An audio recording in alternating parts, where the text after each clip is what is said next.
آپ کی اجتہادی لغزش پر آپ کو مطلع کر دیا گیا، اجتہادی لغزش پر آپ کو مطلع کر دیا گیا۔ معاذ اللہ ثم معاذ اللہ، رسول اکرم صلی اللہ علیہ وسلم نے اجتہادی غلطی کی، یہ اشرف علی تھانوی لکھ رہے، یعنی رسول اللہ کو غلط کار ثابت کر کے اپنے آپ کو مسلمان بھی سمجھ رہے ہیں۔ اچھا، اب اس کے بعد جو دیوبندیوں کی اور وہابی جو ٹولہ ہے، وہابی جو پوری لابی ہے، ان کی جو پسندیدہ تفسیر ہے تفسیر ابن کثیر، اس سے میں آپ کو سناتا ہوں کہ وہ کیا کہتے ہیں۔ تفسیر ابن کثیر جلد نمبر 10 صفحہ نمبر 457 پر انہی آیات کی تفسیر میں لکھا ہوا ہے کہ بہت سے مفسرین سے منقول ہے کہ رسول اللہ صلی اللہ علیہ وسلم ایک مرتبہ قریش کے سرداروں کو اسلامی تعلیم سمجھا رہے تھے اور مشغولیت کے ساتھ ان کی طرف متوجہ تھے۔ دل میں خیال تھا کہ کیا عجب خدا انہیں اسلام نصیب کر دیں۔ ناگہاں حضرت عبداللہ ابن مکتوم رضی اللہ تعالیٰ عنہ آپ کے پاس آئے۔ پرانے مسلمان تھے، عموماً حضور کی خدمت میں حاضر ہوتے رہتے تھے اور دین اسلام کی تعلیم سیکھتے رہتے تھے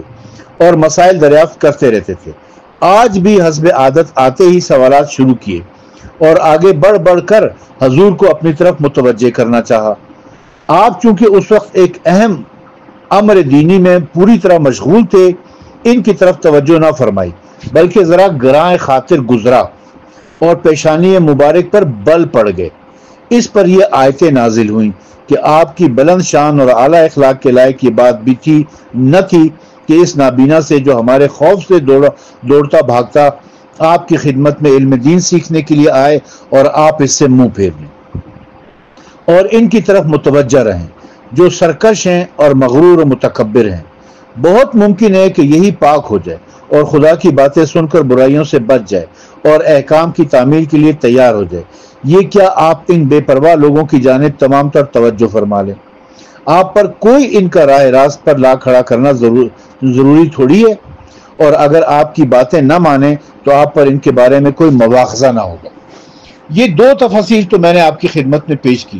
اس کے علاوہ میں مزید بھی کچھ تفاسیر پیش کرتا ہوں، اور میں دعوے سے یہ بات کہتا ہوں کہ جتنی بھی تفاسیریں شیعہ مخالفین کی جتنی بھی تفاسیریں، سب نے یہی کہا ہے کہ معاذ اللہ ثم معاذ اللہ یہ آیات رسول اکرم صلی اللہ علیہ وسلم کی مذمت میں نازل ہوئی ہیں۔ اب یہ احمد رضا خان بریلوی، یہ بریلوی مکتبہ فکر کے نمائندہ ہیں، ان کا ترجمہ و تفسیر جو ہے کنز الایمان کے نام سے، یہ بڑے ٹھیکیدار بنتے ہیں، رسول اکرم صلی اللہ علیہ وسلم سے محبت کے بڑے دعوے دار ہیں۔ یہ لکھتے ہیں صفحہ نمبر 936 کے اوپر،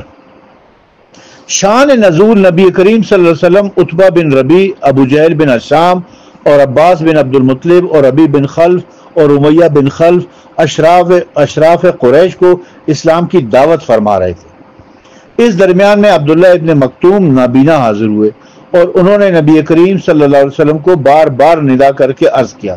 کہ جو اللہ تعالیٰ نے آپ کو سکھایا ہے مجھے بھی تعلیم فرمائیے۔ ابن مکتوم نے یہ نہ سمجھا کہ حضور دوسروں سے گفتگو فرما رہے ہیں، اس سے قطع کلام ہوگا۔ یہ بات حضور اقدس صلی اللہ علیہ وسلم کو گراں گزری اور آثار ناگواری چہرے اقدس پر نمایاں ہوئے، اور حضور صلی اللہ علیہ وسلم اپنی دولت سرائے اقدس کی طرف واپس ہوئے۔ اس پر یہ آیت نازل ہوئی اور نابینا فرمانے میں عبداللہ ابن مکتوم کی معذوری کی طرف اشارہ ہے کہ قطع کلام ان سے اس وجہ سے واقع ہوا کہ اس آیت کے نزول کے بعد سید عالم صلی اللہ علیہ وسلم ابن مکتوم کا اکرام فرماتے تھے، یعنی اس سے پہلے اکرام نہیں فرماتے تھے، اس کے بعد اکرام فرمانے لگے۔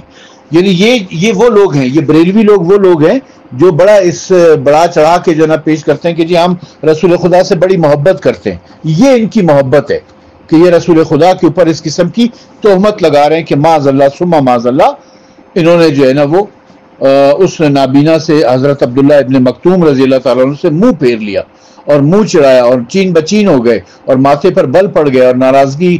کا اظہار فرمایا۔ میں یہ ساری مستند تفاسیر آپ کی خدمت میں پیش کر رہا ہوں، جو ہمارے مخالفین کی مستند ترین تفاسیر ہیں وہ پیش کر رہا ہوں۔ اب آ جاتے ہیں تفسیر در منصور، جلال